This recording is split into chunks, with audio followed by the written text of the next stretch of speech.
Hey there everyone, welcome to Crimson Desert. Today I'm breaking down one of the best starter builds in the game.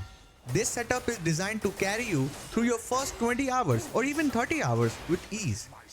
We all know the bosses in this game can be brutal, so I'm going to walk you through the best early game weapon, armor and skill tree progression, along with the core playstyle. Without further ado, let's dive in. First, let's take a look at the weapon. We're using Sword of the Lord. You can grab this right after beating Kylock the Hornsplitter, and trust me, it's a game changer. It features 3 Abyss sockets that carry this build. The highlight is Wind Slash. This ability procs automatically during your basic attack combos, adding extra damage and giving you the much needed AoE to handle big groups of enemies. Plus, with the extra attack and attack speed from the remaining 2 sockets, your early game damage output is going to be insane. Moving on to our armor and gear. For your general slots, the rule is simple. Just equip whatever you find in the open world that offers the highest defense. However, there are a few specific pieces you'll definitely want to track down.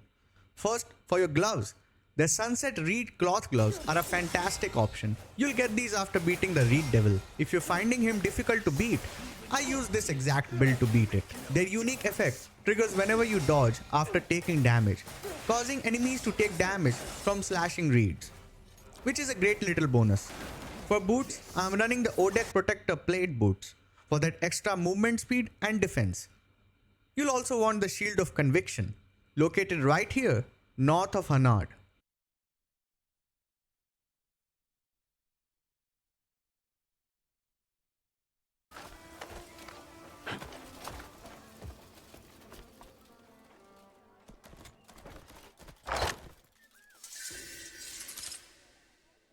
For the rest of your armor, I recommend completing the side quest and checking the contribution shop in the town. Now let's take a look at the skill tree.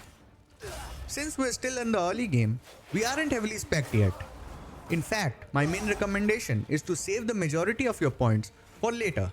However, there are a few essentials you should pick up immediately. First will be armed combat. Max this out, as you will use this all the time. And I highly recommend Blinding Flash along with the Blinding Flash finisher. It's a very good combo for early encounters. I also have Force Palm at level 2. I use this a lot in boss fights. Stamina in early game can be a big problem. That's why my stamina is at level 5. And I have also unlocked double jump for better mobility. Aside from these, keep those extra points until you secure better gear and weapons. Now let's take a look at some gameplay and rotation. It's actually very straightforward. You'll want to lean into your basic attacks as much as possible to consistently trigger those wind slashes. Focus on your blocks and parries in between strikes, and don't forget to weave in Force Palm. There's no need to juggle 5 different moves right away. Just get comfortable with the rhythm of attacking, parrying attacks, and using Force Palm at the right moment. We can dive into more complex combos in future builds. But for now, this is all you need. I'm about 30 hours into the game and I'm still running this setup, because it's just so reliable whether you're clearing huge packs of enemies or taking down tough bosses. Alright, that's gonna be it for my early game build for Crimson Desert.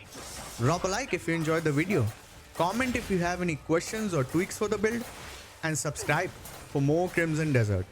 I'll see you in the next one. Bye bye.